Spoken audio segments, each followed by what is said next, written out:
হ্যাঁ, আসসালামু আলাইকুম বাংলাদেশীয় ভাই বোনেরা, আপনাদেরকে আজকের হলো 70 কি ফ্যামিলির কারিকো। কারণ এখন কিছু জিনিস যেমন আমাদের কিছু ক্লায়েন্টের প্রশ্নের সম্মুখীন হচ্ছে যে বাবা মা কারিকারে করা যায় না বলে। না, এটা সম্পূর্ণ মিথ্যা।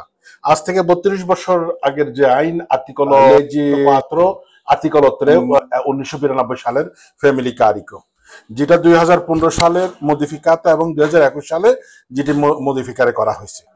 হ্যাঁ, আপনারা মা বাবা ভাই বোন ছেলে মেয়ে বউ দাদা দাদি নানা নানি শ্বশুর শাশুড়ি যদি এদের রেদিতি আপনার 2840 নিচে হয় এবং যদি আপনার ছেলেরা যদি 21 বছরের উপর হয় এবং এরা যদি স্টুডেন্ট হয় 26 বছর পর্যন্ত যদি ওদের রেদিটি 4000 টাকা হয়, তাহলে আপনি 4 নিচে হলে আপনি কারিগরি করতে পারবেন।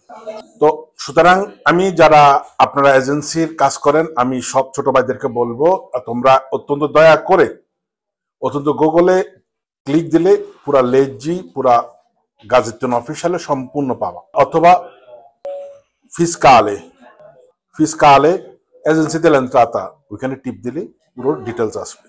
তাই আমি বলবো মানুষকে ব্যাদিশা না বানায় সুন্দর সঠিক ইনফরমেশন দিয়ে যেন কারি করেন, কারণ এটা তাদের হক, এটা এবং 100% হালাল ইটালিয়ান আইন অনুযায়ী।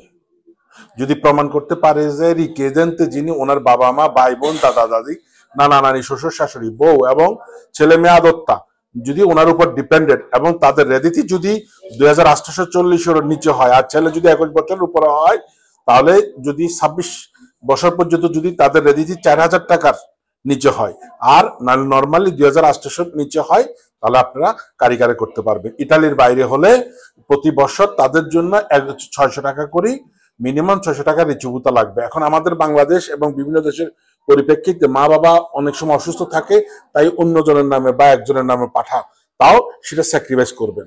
এবং নতুন সিস্টেম অনুযায়ী আপনারা বাংলাদেশ এম্বাসি অথবা ইটালিয়ান এম্বাসিতে না গিয়ে আমরা টিন সার্টিফিকেট সহ এবং ফ্যামিলি সার্টিফিকেট সহ আপনারা যদি ফরেন মিনিস্ট্রি ল মিনিস্ট্রি তে যদি দোমান যাতেন তাহলে খুব তাড়াতাড়ি দিয়ে দিবে এবং খেয়াল রাখতে হবে ডেস্টিনেশন ইটালি দিবেন, তাহলে আপনারা সুন্দরভাবে কারিগরি করতে পারবেন। যদি কারো প্রশ্ন থাকে তাহলে সরাসরি আমাদের নম্র ব্যাধিতে কল দিবেন। আশা করি আপনারা সম্পূর্ণ সবকিছু সুন্দরভাবে বুঝতে পারবেন। আল্লাহ হাফেজ।